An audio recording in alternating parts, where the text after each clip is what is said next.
பன்னீர் பூ போன்ற பார்வையும் நெற்றி பரப்பினிலே முத்தான வேர்வையும்.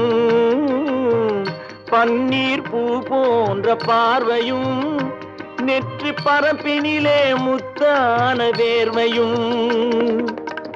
பின்னி வரும் நாணம் என்னும் போர்வையும், பின்னி வரும் நாணம் என்னும் போர்வையும், சுற்றி பின்னலிட்ட கூந்தல் என்னும் தூகையும் கொண்டு இன்று கண்ணெதிரே தோன்றினாள்.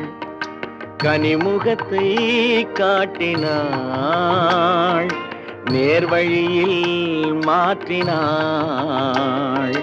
நேற்று வரை ஏமாற்றினாள். கண்ணெதிரே தோன்றினாள்.